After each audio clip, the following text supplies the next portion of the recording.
আজকে আমি তোমাদের সাথে শেয়ার করব খুবই মজাদার এই ডিমের পাতুরি রেসিপি। এর আগে তো অনেক ধরনের পাতুরি খেয়েছো, কিন্তু কখনো কি এই ডিমের পাতুরি খেয়েছো? যদি না খেয়ে থাকো তাহলে আমার ভিডিওটা দেখার পর বাড়িতে একদিন অবশ্যই বানিয়ে খেও, আশা করছি অনেক ভালো লাগবে। তো হ্যালো এভরিওয়ান, আমি রিমা আর আজকে আমি চলে এসেছি একটা রেসিপি ভিডিও নিয়ে। আর আজকে আমার রেসিপি হলো ডিমের পাতুরি। তার জন্য প্রথমে আমি ডিমটা সেদ্ধ করে নিয়েছি, আর তারপরেই পাতুরি বানানোর জন্য এখানে আমি কয়েকটা কলা পাতা আর কয়েকটা কুমড়ো পাতা নিয়েছি। আজ আমি তোমাদের এই দুটো পাতা দিয়ে পাতুরি বানিয়ে দেখাবো। আর এদিকে তো আমি ডিমটা আগে থেকে সেদ্ধ করে এক সাইডে রেখে দিয়েছি। তারপর এখন আমি একটা কড়াইতে জল গরম করে তার মধ্যে এই কলা পাতাগুলোকে দিয়ে কয়েক সেকেন্ড একটু ভাপিয়ে নেব। আসলে দেখবে কলা পাতা মুড়তে গেলে না কলা পাতাগুলো ফেটে যায়, কিছুতেই ঠিকভাবে মোড়া হতে চায় না। এই জন্য কলা পাতাগুলো হালকা একটু ভাপিয়ে নিলে মুড়তে কোনো সমস্যাই হয় না, আর ফেটে যাওয়ার কোনো ভয় থাকে না। কলা পাতাগুলো ভাপিয়ে নেওয়ার পরে সেই একই জলে আমি একইভাবে এই কুমড়ো পাতাগুলোকেও একটু ভাপিয়ে নিচ্ছি। এতে করে দেখবে পাতাগুলো মুড়তে কিন্তু খুবই সুবিধা হবে, আর পাতাগুলো ফেটে যাওয়ার কোনো ভয়ই থাকবে না। সমস্ত পাতাগুলো ভাপিয়ে নেওয়ার পরে আমি ডিমগুলোর খোসা ছাড়িয়ে ডিমগুলোকে মাঝ বরাবর কেটে দিচ্ছি।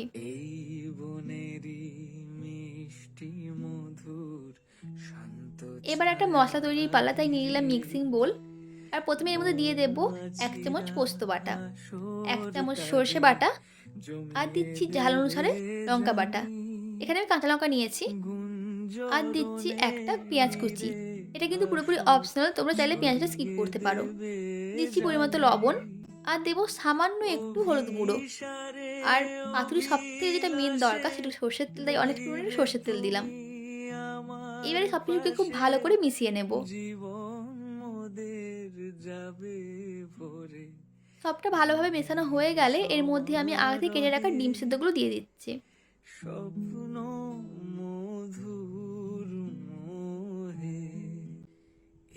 এবার এই ডিমগুলোর সাথে মশলাটাকে খুব ভালো করে মাখিয়ে নিতে হবে।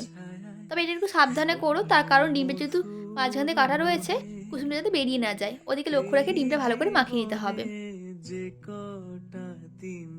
তোমার ডিমটা খুব ভালোভাবে মশলার সাথে মাখানো হয়ে গেছে। এবার পাতুরিগুলো মোড়ার পালা। তো প্রথমে কুমড়ো পাতা দিয়ে পাতুরিটা মুড়ছি। প্রথমে দুটো কুমড়ো পাতাকে নিয়ে তার মাঝখানে ডিমটা দিয়ে দিলাম, আর দিলাম কিছুটা পরিমাণে মশলা, আর দিচ্ছি চেরা কাঁচা লঙ্কা। তারপরে যেভাবে পাতুরি মোড়ে সেইভাবে এক সুন্দর করে পাতুরিটাকে মুড়ে দিলাম।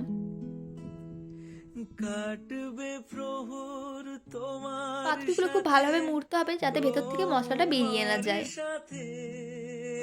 আর দেখো পাতাগুলো ভাপিয়ে নেওয়ার জন্য কি সুন্দরভাবে পাতুরিগুলো মোড়া হচ্ছে।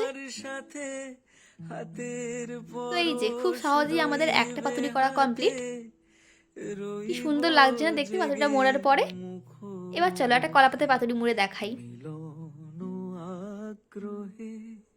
তো একটা বড় কলা পাতার মধ্যে ছোট্ট একটা কলা পাতা রেখে তার উপরে ডিমটা দিয়ে দিলাম, আর তার উপরে আবার একইভাবে কিছুটা মশলা দিলাম, আর দিলাম একটা চেরা কাঁচা লঙ্কা, আর দিলাম খানিকটা সর্ষের তেল, যেটা আমি আগেটা দিতে পুরোপুরি ভুলে গেছিলাম। আসলে পাতুরিতে না একটু সর্ষের তেল বেশি করে না দিলে ভালো লাগে না। পাতুরির মধ্যে সর্ষের তেলের কাঁচা গন্ধটা বেশ ভালো লাগে, তাই একটু বেশি করে সর্ষের তেল দিলাম। তারপরে আবারও কলা পাতাটাকে খুব সুন্দরভাবে মুড়ে নিলাম। আর দেখো পাতাটা ভাবানোর জন্য কিন্তু কলা পাতাটা কি সুন্দরভাবে মোড়া হয়ে গেল। তোমরা চাইলে পাতাটাকে সুতো দিয়ে বেঁধে নিতে পারো, তবে আমার আর বাঁধার প্রয়োজন পড়েনি, কারণ পাতাটা এত সুন্দর নরম ছিল যে এমনি খুব সুন্দর মোড়া হয়ে গেল। তো এই যে এখানে আমার সব কটা পাতুরি করা কমপ্লিট। সব কটা পাতুরি একসাথে কি সুন্দর দেখতে লাগছে, তাই না?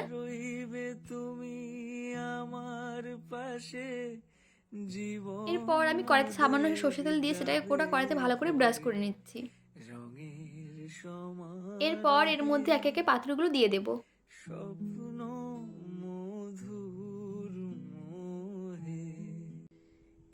সমস্ত পাতুরিগুলো দিয়ে দেওয়ার পরে গ্যাসের ফ্লেমটা একদম লোতে রেখে এটাকে চাপা দিয়ে রেখে দেবো 10 মিনিটের জন্য। এটা হতে কিন্তু মোট 20 মিনিট সময় লাগে। তো এক ধারটা হতে লাগবে 10 মিনিট, আরেক ধারটা 10 মিনিট। তো 10 মিনিট পর ঢাকনাটা খুলে পাতুরিগুলোকে উল্টে দিচ্ছি। 10 মিনিটে কিন্তু এক ধারটা খুব ভালো করেই হয়ে গেছে। তো পাতুরিগুলোকে উল্টে দিয়ে ঢাকনা চাপা দিয়ে আরও 10 মিনিট রেখে দেবো। আর হ্যাঁ, গ্যাসের ফ্লেমটা কিন্তু অবশ্যই লোতে রাখতে হবে, গ্যাস বাড়ালে কিন্তু চলবে না।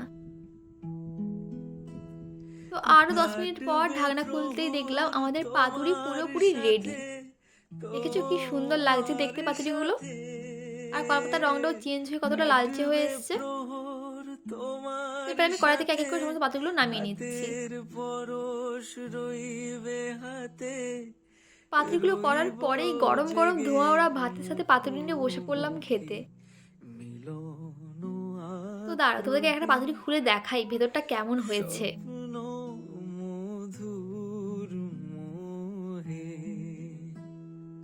এই দেখো কতটা সুন্দর লাগছে দেখতে। তো দেখতে তো ভীষণ সুন্দর হয়েছে, এবার পালা খাওয়ার। তো চলো এবার একটু খেয়ে দেখি যে টেস্টটা কীরকম হয়েছে। তো আমার তো এটা খেতে সত্যি ভীষণ ভালো লাগছিলো, গরম গরম ভাতের সাথে এটা খেতে দারুণ ছিল।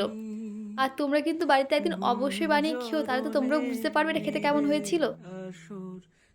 কলা পাতায় মোড়া পাতুরিটা দিয়ে তো অর্ধেক ভাত খাওয়া শেষ, এবার খাবো এই কুমড়ো পাতায় মোড়া পাতুরিটা।